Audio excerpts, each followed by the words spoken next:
Saudara-saudara, sebelum kita masuk dalam pembahasan kali ini, kita akan membahas beberapa hal terkait isu-isu global yang mungkin akan berimbas pada kita. Pertemuan petinggi The Fed, istilah untuk Bank Sentral Amerika Serikat, telah dilakukan. Pertemuan ini dilakukan untuk merespon beberapa kondisi ekonomi Amerika Serikat seperti inflasi yang berangsur turun. Juga untuk merespon rantai suplai yang semakin terbuka dan stabil. Di bidang kebencanaan, hingga minggu terakhir Januari, banjir masih terjadi di Selandia Baru. Perubahan iklim ditengarai menjadi penyebab banjir. Sejauh ini ditemukan 3 orang tewas akibat bencana ini. Di dalam negeri, kita masih melihat harga batu bara yang tinggi. Tingginya harga menunjukkan komoditas ini belum terpengaruh krisis. Ketika pemulihan ekonomi terjadi, energi memang menjadi primadona untuk negara-negara industri. Energi itu digunakan untuk kembali menggerakkan ekonominya.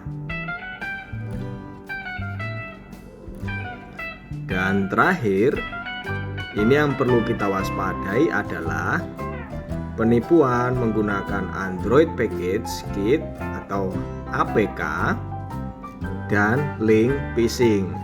Penipuan ini berkedok pengiriman bukti, foto, dan undangan pernikahan.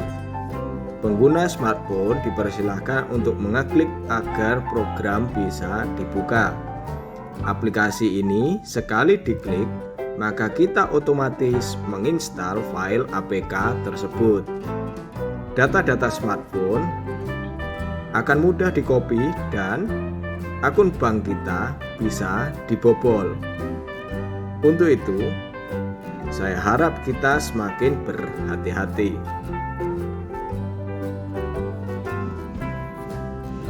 Kita doakan agar perekonomian dunia membaik adanya. Kita juga berdoa untuk negeri tercinta Indonesia. Semoga negeri ini senantiasa kuat menghadapi tantangan krisis. Krisis itu diwaspadai sewaktu-waktu bisa melanda. Korban-korban terdampak banjir Selandia Baru kiranya dapat mendapat pertolongan. Kita berharap korban banjir mampu kuat menghadapi bencana ini. Kita bersyukur karena batu bara yang menjadi komoditas ekspor, kita tetap memiliki harga jual di pasar internasional yang tinggi. Dan kita berdoa serta mengusahakan agar kita, teman-teman, saudara, dan siapapun dapat kita beritahu agar tidak mudah tertipu oleh para pembobol akun bank. Saudara-saudara, pada penyuluhan kali ini kita mendapatkan penguatan dari Raja Daud.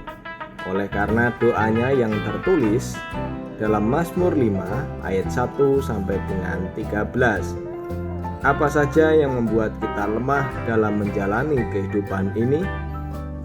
Bukankah kita senantiasa kuat dan dikuatkan? Adakah masa kita menjadi lemah? Orang jahat tidak mendapatkan hukuman.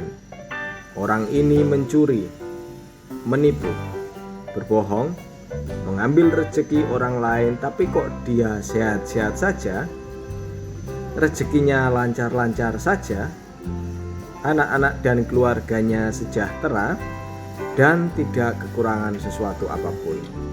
Padahal mereka seharusnya mendapatkan hukuman atau setidaknya dijauhkan dari berkat-berkat Tuhan.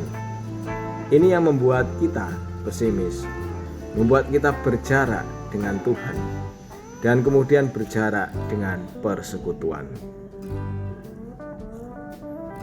Semuanya terasa tidak adil mengingat kitalah umat Tuhan. Seharusnya kitalah yang diberkati. Kita mengatur persembahan setiap minggu, beribadah setiap awal pekan, memberi sedekah, berpuasa, kadangkala juga berdoa pada waktu-waktu tertentu. Namun kok malah kadang kita diserang sakit. Kok ekonomi kita melambat? Kok teman-teman kita malah meninggalkan kita dikala susah? Kenapa Tuhan meninggalkan kita? Ini sungguh di luar ekspektasi. Kondisi yang berkebalikan kadang kita saksikan di lapangan. Orang-orang yang tidak mengenal Tuhan terlihat sehat dan bugar, tidak pernah check up. Ekonomi mereka berjalan mulus, hasil panen melimpah, hasil usaha memberi banyak keuntungan. Teman-teman mereka banyak, bisa berasal dari berbagai kalangan. Orang-orang memuji-muji, bahkan tidak jarang orang-orang meminta bantuan kepada orang-orang ini. Orang-orang baik mudah digoda oleh sebuah kenyataan bahwa orang-orang yang tidak mengenal Tuhan dan bahkan pelanggar-pelanggar Taurat dapat hidup dengan bahagia. Mereka hidup sehat. Mereka punya pendapatan yang bagus, juga memiliki jaringan relasi yang luas dan solid. Saudara-saudara, marilah kita melihat bagaimana Raja Daud melihat musuh-musuhnya. Raja Daud memohon agar Tuhan mendengar suaranya, mendengar seruannya. Ia memberikan persembahan dan menantikan Tuhan. Ini tercatat dalam Mazmur 5 ayat 1 sampai dengan 4. Selain itu, Daud juga memberikan atau menyebut orang jahat, pembual, orang berkata bohong, penumpah darah, dan penipu pada ayat 5 sampai dengan 7. Daud oleh karena kasih setia yang besar akan masuk ke dalam rumah Tuhan dengan takut, dituntun kepada keadilan Tuhan, yakni ayat 8 sampai dengan 9. Tuhan adil pada seteru Daud. Seteru Daud telah berkata tidak jujur, penuh kebusukan, lidahnya merayu, jatuh karena rencana jahat sendiri, memberontak kepada Tuhan dan akan dibuang.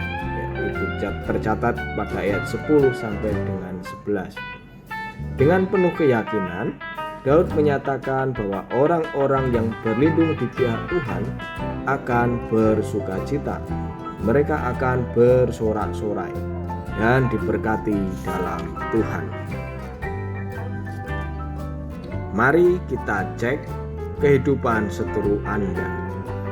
Bagaimana kondisi kesehatan mereka? Apakah stabil? Apakah lebih stabil dari Anda? Lalu bagaimana kondisi ekonomi mereka? Apakah lebih makmur dari Anda? Apakah relasi mereka lebih baik? Biasanya mereka sakit, ekonomi lemah, dan temannya sedikit. Ini tentu berkebalikan dengan kenyataan yang dilihat di awal tadi. Tetapi jika mereka lebih baik dari Anda, maka perlu bagi Anda untuk introspeksi dan menunggu hidup lebih baik bersama Tuhan.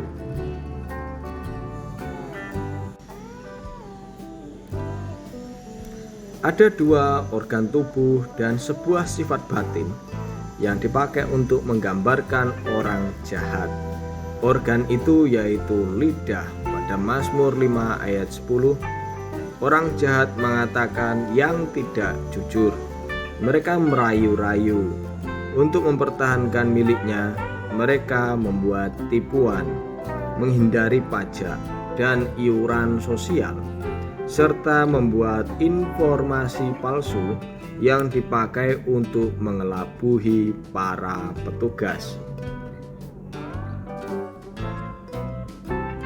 Lidah yang tidak jujur dan merayu-rayu dipakai juga untuk merebut suatu proyek, basis rezeki dan kekuasaan tertentu. Tipu muslihat dilakukan, berita palsu didengungkan untuk menjatuhkan pesaing dengan cara-cara yang tidak manusiawi, brutal, dan penuh dengan nafsu. Sungguh suatu kegiatan yang jauh daripada cara Tuhan.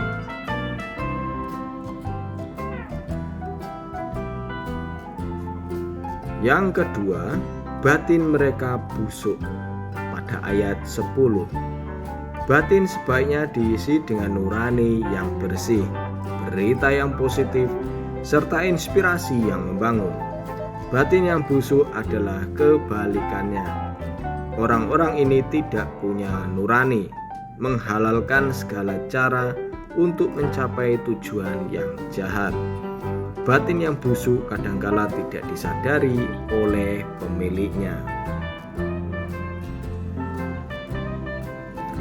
Yang ketiga, kerongkongannya.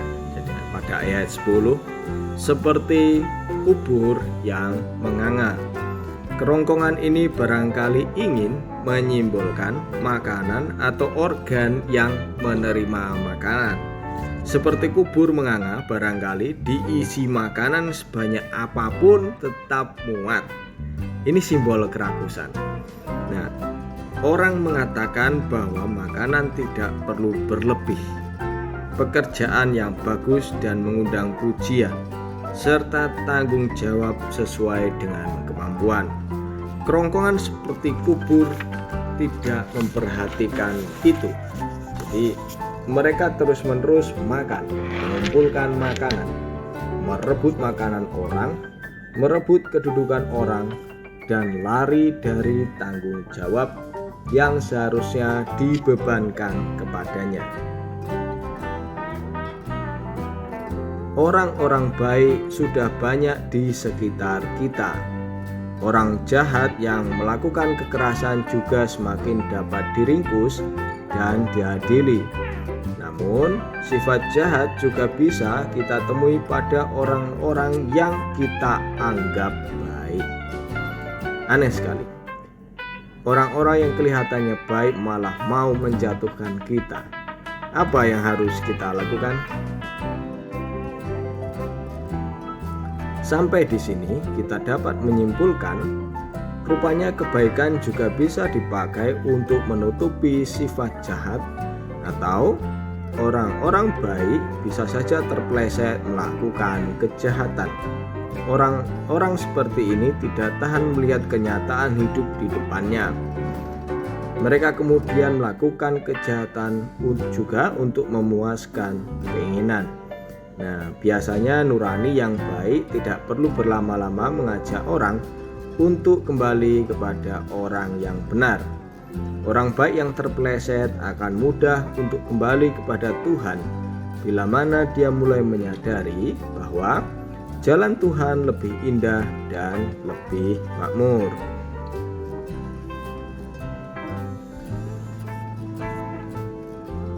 Orang-orang baik kadangkala muncul ke permukaan melalui pemberitaan-pemberitaan, berita pasar, gosip-gosip, ataupun entertain yang seringkali kita simak.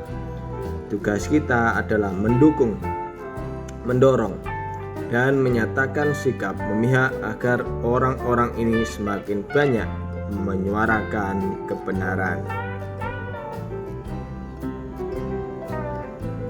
Daud meminta dan menyarankan bahwa kita harus berseru, berdoa, memberi persembahan, sujud dan takut kepada Tuhan. Sebagai orang Kristen dan sebagai warga negara Indonesia, langkah-langkah di atas tampak familiar dan tampak sering dilakukan. Kita kadangkala mampu untuk mengungkapkan apapun kepada Tuhan, Dalam kondisi sepi misalnya, kita bisa berteriak sambil menengadah ke langit. Kita berdoa setiap pagi dan petang. Kita rutin memberi persembahan. Dan dengan rendah hati, kita sujud dan takut kepada Tuhan.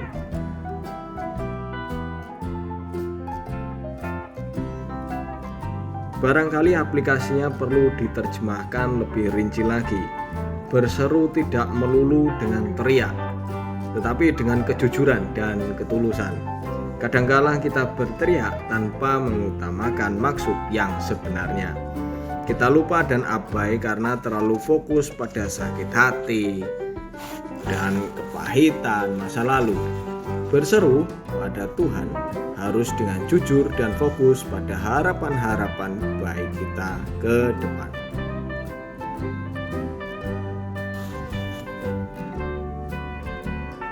Berdoa berarti mengakui hadirat Tuhan. Kita tidak bisa diam-diam saja tanpa didengar Tuhan. Semua kata hati dan pikiran kita diketahui Tuhan. Apalagi yang tersembunyi. Bila memang Tuhan ada dan hadir pada kita, kenapa doa-doa kita sulit sekali sampai? Kenapa banyak doa tidak dijawab? Daud bahkan pernah melihat kondisi di mana orang-orang jahat bersukaria. Bukankah dalam kondisi itu Daud sejenak merasakan doanya tidak dijawab? Ya, sekali lagi dikatakan bahwa doa berarti mengingatkan diri sendiri akan hadirat Tuhan. Kita akui hadirat Tuhan dan kita bersaksi pada dunia bahwa Dia yang kita sembah itu benar-benar hadir. Dia hadir dan kuasanya bekerja atas kita. Dia menyembuhkan setiap sakit. Dia memulihkan perekonomian. Dia juga yang memulihkan relasi Anda. Pada kondisi ini kita disadarkan akan pengganggu relasi kita dengan Tuhan. Apa saja yang menjadi batu sandungan dan penghalang relasi kita dengan Tuhan. Setelah sadar, kita diteguhkan bahwa jalan Tuhan lebih baik dan menyegarkan jiwa. Yang ketiga, untuk mampu masuk hadirat Tuhan, Daud memberi persembahan. Entah apa bentuknya waktu itu, Daud mempersembahkan sesuai arahan imam. Kita punya imam di gereja. Kita punya pengajar kitab suci di persekutuan. Dengarkan mereka agar kita dapat memberi persembahan yang benar. Memang ada orang yang menganggap persembahannya terbaik dan paling mampu menyenangkan Tuhan. Namun setiap pemberian persembahan haruslah mengikuti pemimpin gereja kita. Mintalah saran kepada mereka agar kita bisa memberi yang terbaik dengan ekspresi yang terbaik. Sujud dan takut kepada Tuhan dimengerti sebagai bentuk kerendahan hati kepada Tuhan. Orang Kristen tidak sujud secara harfiah, maka di gereja kita jarang sekali diajak bersujud di depan meja perjamuan misalnya. Takut kepada Tuhan bukanlah takut seperti kepada hantu atau seperti kepada guru yang ganas. Takut barangkali bisa dimengerti sebagai hormat dan tunduk pada otoritas Tuhan. Barangkali secara pribadi kita bisa mempraktekkan sujud kepada Tuhan ini.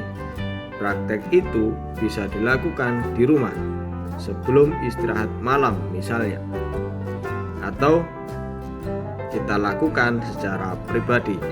Ekspresi tubuh dengan betul-betul bersujud barangkali menambah kesungguhan kita dalam berdoa. Pada Mazmur 73, Daud dengan tegas menyatakan bahwa mereka akan lenyap. Godquestion.org menyarankan agar kita tidak perlu pusing memikirkan orang-orang itu. Setiap harta akan lenyap, dan kesenangan dunia ini hanyalah semu belaka. Saudara-saudara, menjadi warga gereja yang baik, menjadi warga negara Indonesia yang baik, diwujudkan dengan semangat untuk saling dukung setiap usaha ekonomi, saling memberi dukungan moral dan sosial, serta memberi tumpangan kepada mereka yang membutuhkan. Jangan iri pada rezeki orang lain, entah apapun cara yang dia dapatkan. Kalau mencari rezeki dilakukan dengan jalan yang tidak benar, maka dipastikan apa yang dia dapat hanyalah semu belaka. Tidak ada kesejatian di dalamnya. Sebaliknya, rezeki yang didapat dengan cara yang benar, tidak melanggar ajaran Kristen, tidak melanggar undang-undang, maka dipastikan mengundang berkat-berkat lain yang akan ditambahkan. Sekali lagi saya katakan, mari saling mendukung, saling mengingatkan, dan saling memberi bantuan untuk mengikis sifat negatif yang menjauhkan kita dari Tuhan. Demikian penyuluhan agama Kristen kali ini. Tuhan memberkati.